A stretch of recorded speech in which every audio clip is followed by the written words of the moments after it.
On December 8, 1953, President Dwight Eisenhower came to the United Nations General Assembly to propose a global nuclear energy program.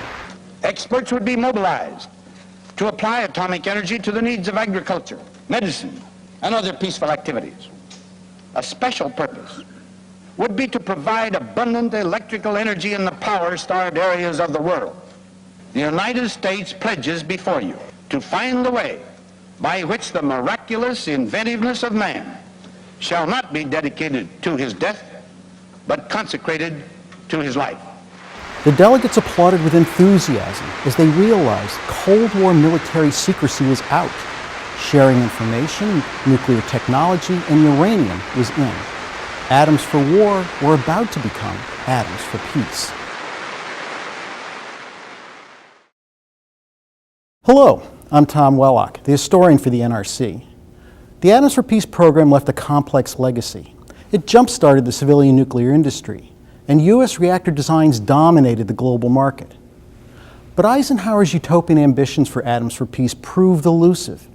He hoped the program would lead the post-war world, as he put it, out of the dark chamber of horrors into the light, toward peace and happiness and well-being. But the atom's light was clouded by questions about reactor safety and how to create safeguards that prevent reactor fuel from being made into bombs. 60 years later, safety and safeguards make the NRC's international programs a critical mission. In the 1950s, protecting safety and safeguards seemed relatively simple. The United States and Soviet Union supported the International Atomic Energy Agency's efforts to create binding safeguard agreements. The United States also required that any nation purchasing its reactor technology had to accept our regulatory input and inspections of its facilities. But this system did not stop France and China from exploding their own weapons in the early 1960s. To keep the nuclear club small, 61 nations signed the Nuclear Non-Proliferation Treaty in 1968. Non-nuclear nations pledged that they would not develop nuclear weapons in exchange for access to civilian nuclear technology. Unfortunately, there were exceptions. In 1974, India, which had not signed the treaty, detonated what it claimed was a peaceful nuclear device. The blast concerned other nations because India did it by using resources from its civilian nuclear program, which it had set up with assistance from France, Canada, and the United States.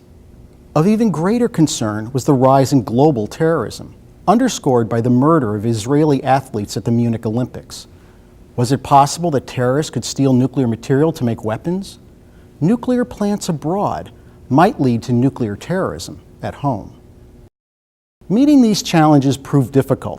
By the time the NRC was created in 1975, the United States no longer monopolized nuclear technology, and it didn't control the debate over safety and safeguards. After the oil crisis, Western nations needed to spur exports, and West Germany announced it would sell to Brazil uranium enrichment facilities, nuclear power plants, and technology for spent fuel reprocessing. To some countries, the move was alarming, since uranium and plutonium could be diverted from enrichment and reprocessing plants. In 1976, U.S. negotiators convinced other nations to restrict such exports, but they couldn't win support for an outright ban. Even as U.S. dominance of the global market waned, the U.S. designed reactors that had already flooded the world market provided opportunities for international cooperation. The NRC collaborated with other nations to share information and to pool resources for research.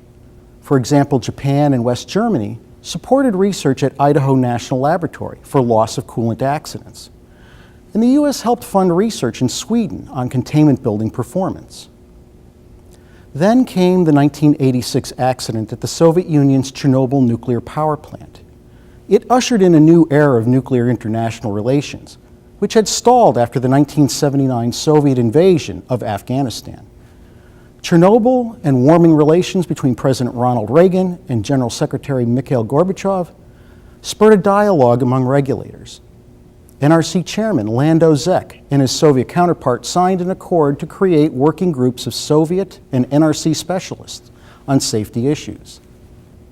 Over the next decade, the NRC's technical and diplomatic responsibilities grew. Eastern Europe and former Soviet republics such as Russia and Lithuania needed help making the reactors safe.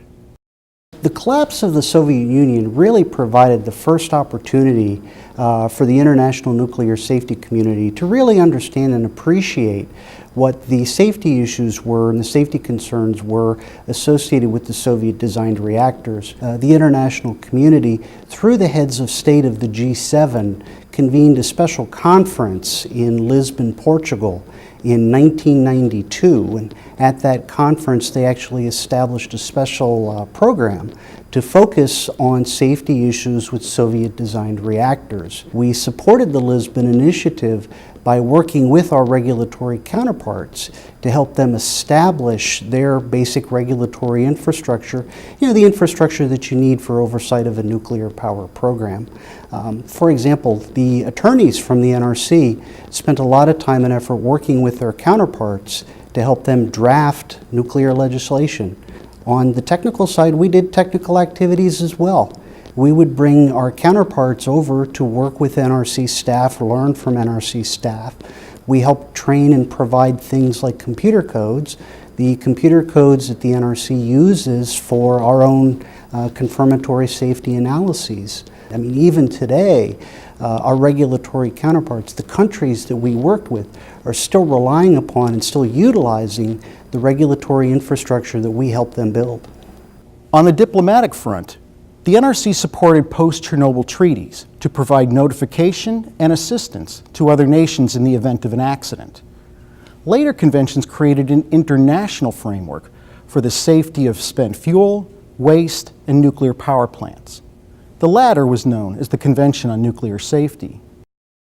After the Chernobyl accident, it took about 5 years for countries to negotiate this document. It is a legally binding document that ensures that there is a national regulator that has independence, that has sustained funding, that has skilled personnel, and has the ability to inspect and enforce. It also is unique in that it is an incentive convention. It tries to bring countries together to discuss safety and ensure that there is support for all countries that are engaging in nuclear power. Using carrots rather than sticks has improved safety regulation without violating national independence. The end of the Cold War also raised safeguards issues.